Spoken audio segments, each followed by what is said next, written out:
introduce Faye Dewar. Faye is a proud Métis woman. She grew up in a home with addiction and abuse throughout her childhood. Faye is a single mother who raised 2 children. She has a great love for her grandchildren and extended family. Faye has a degree in Indian social work and has worked as a health advocate at the Boyle Health Center. Faye is also the owner of a business called Missing Links Home Service that started in 2008. She has volunteered as the president and founder of Niganan Housing Ventures that is in the process of building an apartment that will provide a holistic approach in housing and supports for Aboriginal men and women who may have addiction or mental health issues. Faye also volunteers for the Centre for Equity Rights for All on their national working group, which is now called Women Housing Equality Network, grassroots organization operating in sisterhood and institute for the advancement for Aboriginal women. We're so glad that you can find a little bit of time to come and talk with us today. Her focus and goals have always been to make the world a kinder and gentler place for all. She uses laughter and not taking no for an answer, by working with others, by sharing, and by giving all she can give so others can have what she has, a chance. Please join me in welcoming Faye. Well, as you can tell, I used an old bio. I'm no longer at the Boyle Health Center. I quit there and I'm working full-time at my business because there is a high need and I had to participate more there than at the community. But we still work with homeless people. We still work with hard-to-house individuals who need home care in rooming houses and bad housing and in neighborhoods that other agencies won't go and deliver personal care. So I'm still working with the same group of people. I'm just working now with a business and doing more of the management aspect of it. And we're growing. It's interesting to see that since 1999, when I first started looking at housing, we did with Jane Woodworth at Grant McCune, we did a project where we asked Aboriginal leaders to come and to do something about housing for Aboriginal people, and we did a conference then. And it's been a long time, but I just went to a conference where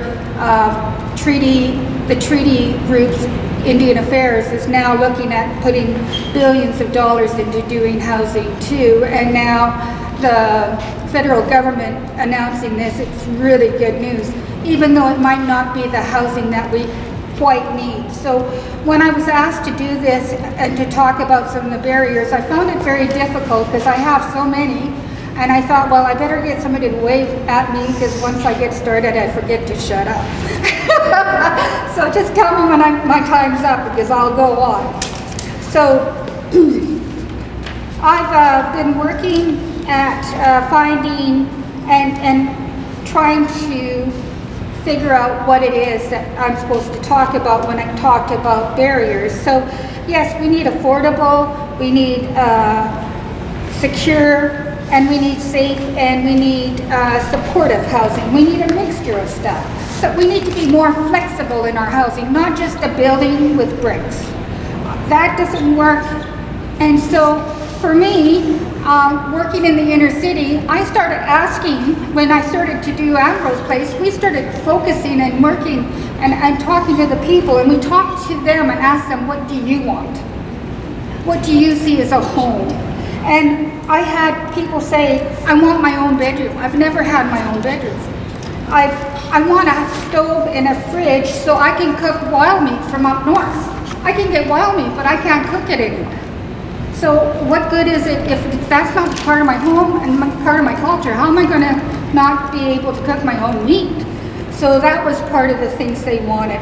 Then I kept asking people, and one guy said to me, I don't know, I've never had a home. Can you imagine never having a home? It's like, it shocked me.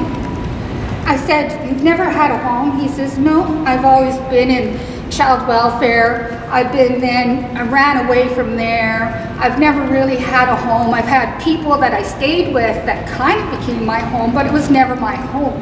I don't know how or what I'm looking for. I had another young lady say, I don't want to be alone. She didn't want an apartment where she's alone. So how do you figure out what do you want? So I thought by identifying some of the people that we work with that are needing housing.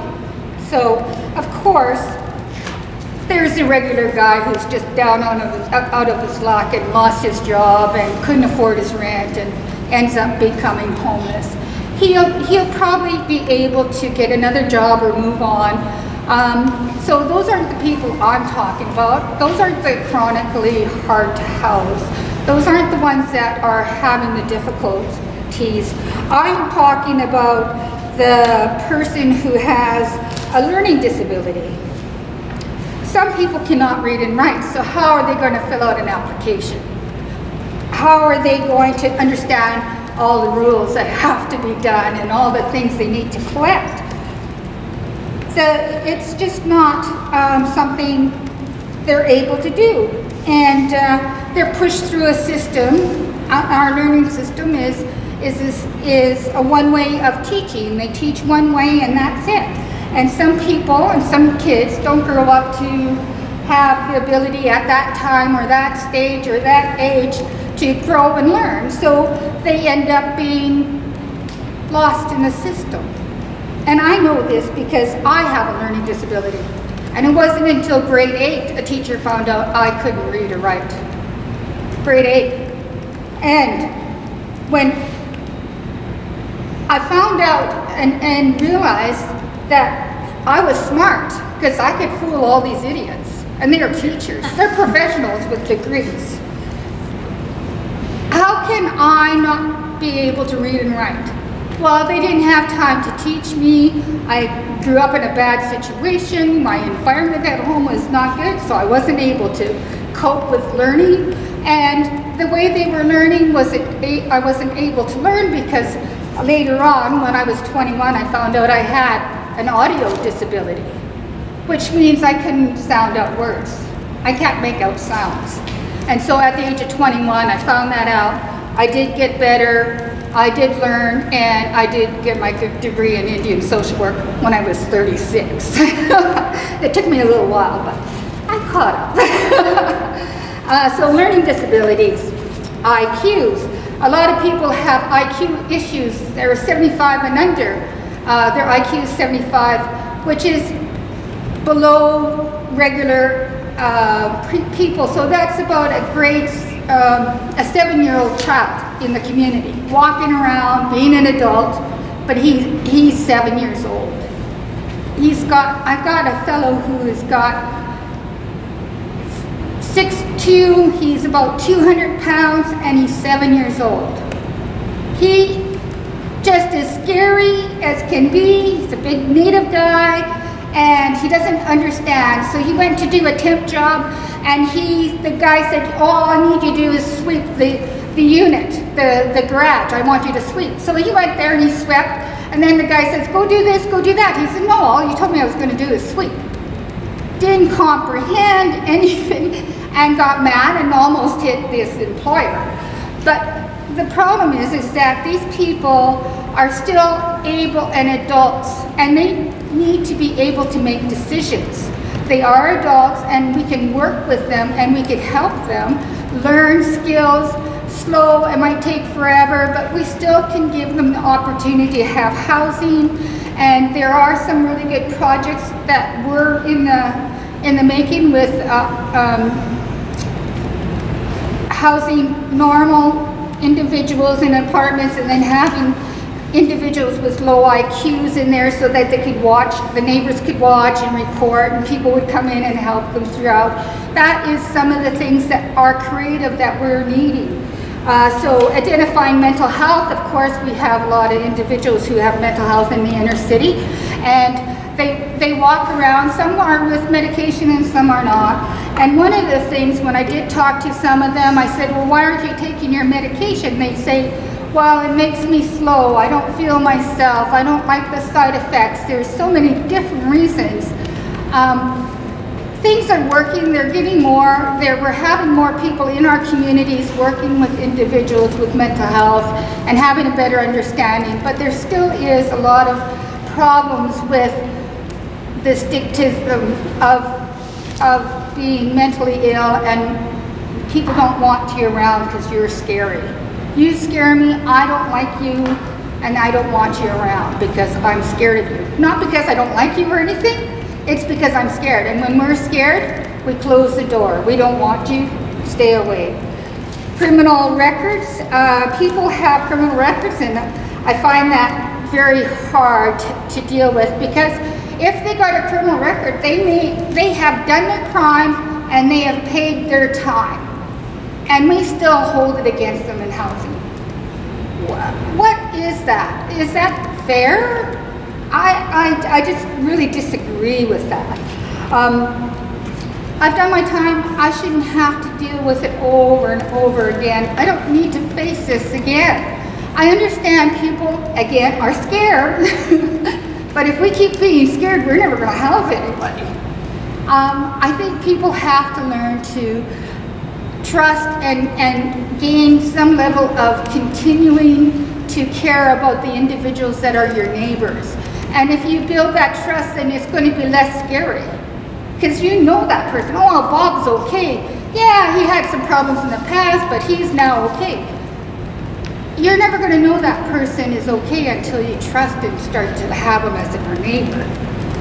I want to talk about physical disabilities. We have a lot of people downtown that have disabilities now that we can see they have illnesses. They have walkers, wheelchairs, we have canes, we have people in braces. It's just enormous how many people are out in the community with those disabilities and being homeless. I don't know how a person in a wheelchair gets out of his wheelchair and lays on a mat.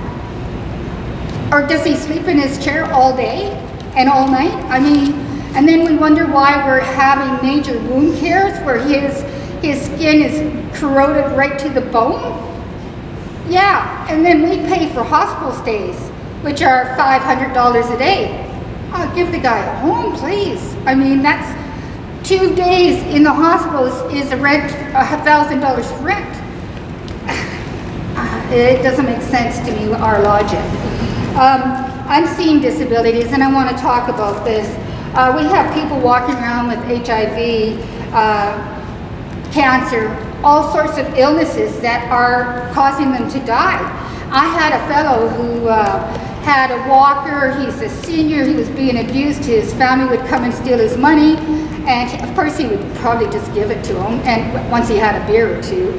And he was a drinker, and he also had cancer. And I said to him, let's get you to go and see the doctors, and we'll drive you and we'll take you to get the cancer treatments and stuff. He says, no. He says, you guys don't care enough to house me and take care of me. Why should I take care of myself? So we did finally get Ambrose built, and we did put him in there, and he died, of course, but he died in his own home. He was so happy he had a home. It's amazing. We have people who have HIV. It's 5 minutes already? Just 5 more. I told you, I haven't even started the problems. I'm sorry.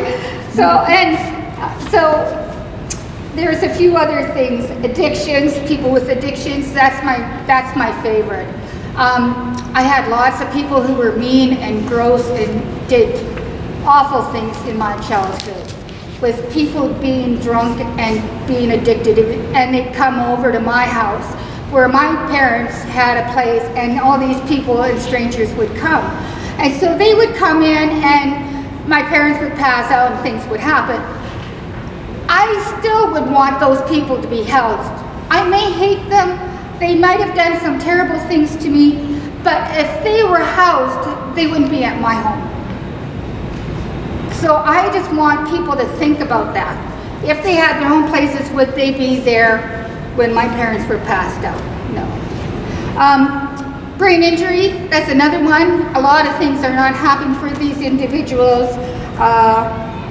We have physical disabilities, I did say. Nationalities, is that a disability? No, I'm proud that I'm Aboriginal. I'm very, very proud that I am. It makes me who I am. I'm very strong in my beliefs, and I'm very honored by who I am. But it is a disability when everybody else treats you different. I know I used to walk into these business meetings. I walked in to a meeting with Jay a long time ago in Edmonton Joint Planning Committee on Housing. It was years ago, 1997. Walked in, I was a big lady, and all these men in suits looked at me, and I'm wearing common clothes because I work downtown. And I felt, okay, they're all looking at me strange. Is it because I'm a big woman? Is it because I'm a woman? Is it because I'm Native? I had many reasons why these people, and so I also put it in front and kind of had that shield of, oh, this is why they don't like me.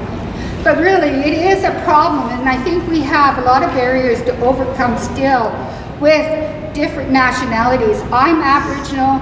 There's a whole bunch of new people coming into Canada that are having the same problems as I have. So, other problems, low rentals. There's lots of paperwork. They do the criminal record check. There's taxes to be done, ID. You need to sign forms. You need to have the ability to sign a contract. How do you sign a lease if you're not sure how to read it? And they don't bring lawyers with them. I mean, so low rentals are really, really good, and we really need them, but we need to have the ability to be able to help people at the doors, not make it feel like they don't belong. Market rents over $800 a month, so that is an issue. Oh, they could walk through. You guys want to talk for me? So private landlords, good and bad. There are some really good ones. They allow people to move in, and they have taken on some of the responsibility of being a good neighbor. So some landlords are able to, I had a landlord call me in the inner city and say, hey, I have a fellow who's having a problem. Can you come and help him? That was a landlord calling me. So he didn't have any family, but this landlord cared for him. So unemployment, not enough money. Once a person gets unemployment, the most you can get is $900. So if you're used to 18 or, it's less than half their wages. So it's not enough money. Alberta Works. For a person who's considered employable, $323 a month for rent. There's no place. If market rate's $800, or if low rentals are $7, I mean, they would probably $350 for. So you're still having to pull out food money to pay the rent. It's not good. Then also H2, if you're paying $800, that's over half your check. So food bank, we talked about the food, Jay talked about the food bank, and I really like them, and they're good, and they are good citizens, and they started with the good beans, but when a person goes to the food bank, it's only 3 days of food. And there's no dairy, there's no meat, and there's very little sandwich, or there's very little vegetables and fruit. So, sure, that is their extra food allowance sort of thing for the month. 3 days with no meat, still, that's not helpful in the long run. So I think that's a big problem. And now the medical people are getting insured. And a lot of our people are only eating insured. You can't eat insured. You're getting a liquid stomach, it's called, and that means that it'll never get better, and you won't ever be able to eat food again. So this is not a good way of dealing with this problem of them using all their rent money on rent, all their money on rent and not on food and the supplements. Damage deposit, Asian welfare only gives $300. If you're paying $800, where do you get the other $5? It doesn't make, it's not computing. I can't do it, how can anybody else? There's other issues, criminal record check, again, we talked about that. I had a guy who had a charge of assault. He was sleeping out in the bush, and the police officer came and grabbed him to wake him up. I guess the police officer had said, hey buddy, wake up, wake up. No, he grabbed him, and the guy got up and punched him. Criminal charge, he's charged with assault and a police officer. He said, I did do it. I got up and hit him, but I was in shock, I was scared, and I didn't know who it was, and I hit him. That guy's never going to get low rental housing, not for at least 3 years. Appointments, let's make appointments for let's make appointments for these people who are homeless, who have no alarms, who have no place to get transportation or go looking for housing. That's a big issue, and they're coming for bus fares and stuff. It's just not happening. Bad behaviors, you finally get them in housing, and then they're playing the music's too loud because their head's going on, so they're trying to drown out the noise in their head. They're pacing, they're inviting bad people over.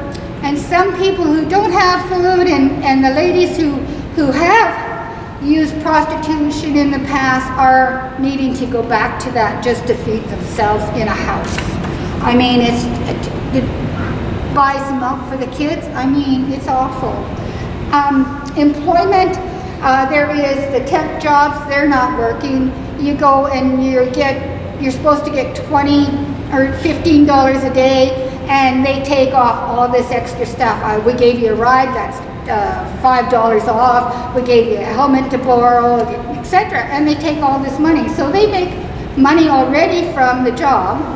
Then they take money off the person who's worked for them. Yeah, it's, so, and if you're homeless for a long time, you're not going to get a job if you're not looking good. A lot of people who hire people say, okay, give me your bank account so we can deposit your check into your bank account.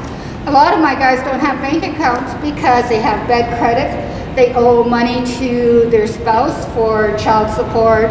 So there's lots of reasons that banks are not friendly for some of the homeless individuals. Oh, and then you get housed and you're juggling bills, and it's either pay the rent or pay a bill or get evicted, have no food. It just goes on. Oh, I want to talk about community. This I learned really hard because again, it's fear. As Ambrose, we built Ambrose Place, and the community was so against it. They took us to court, and we had so much trouble with the community really wanting us not to be there. They are now, since then, have appreciated and have seen the positive in having that Ambrose Place there, but it took us a while to get them to that point. And it's because they don't want them in their neighborhood. Well, where are we going to put them? I had a lady who had 2 kids, and they lived in a 1-bedroom house, and child welfare was saying you need to have their own bedrooms. And I told her I'd be. She's giving me 0 minutes now. She said, my kids are going to be apprehended if I don't get a bigger place. I did get her a bigger place. I got her into a low rental over in Millwoods area. Got her a beautiful home, and she got her furniture, got her everything. And then 3 months later, I see her walking. I said, how's it going? She goes, I gave my kids up. I said, what? I said, did you get kicked out? No, I gave up my place. I was by myself. I couldn't get to the doctors. I didn't have bus fare. Nobody would come visit me. You can't change the neighborhood and the people that they consider their neighbors and their friends. You have to be able to work with them in their environment. What do they want? What do they need? She gave up her kids. It was awful. It was an awful situation. Community, I think that we also need to take a look at looking forward in the future. So we come up with this plan. In this neighborhood, let's say they closed the liquor board, they closed the York Hotel. God, I miss the place though. But I mean, I think, they closed all these places, and this community was full with people who had drinking addictions. Fine, I understand they don't want all these people sitting around and drinking and whatever, but my guys would have, each of them would go out, pick bottles, $15 each. They'd have enough beer for the whole day. So they were doing cleanup, they were drinking together, so they had a social aspect. and they were buddies and didn't bother anybody. Now you have fellows who use meth and crack. One of my guys, I asked him, how much does it cost you to do your crack? $1,500 a day. I said, how do you get that? You're on welfare. He goes, I do beanies, armed robbery. So is this community safer because they don't have people who drink? No, it's worse. So when we think about how we'd like to see the community change and we come up with these solutions, take a longer picture of the future of what does that mean. Because I think that's where we go wrong. Let's do this, and then later on we are seeing issues that could have been solved and worked out better. We could have had that drunk park, we could have had bathrooms. They're doing it on White Avenue, they have a public bathroom. I mean, we could do a lot of different things than just close all these bars, and now we have a scary neighborhood down here. So I would really consider that. So, do we build more housing that is one way, like they do in education? Or do we take a look at who we're going to house and what they want? Do you just build bricks in a house which doesn't fit the clients, the people who are going to live there? No, let's build stuff that's going to work for them.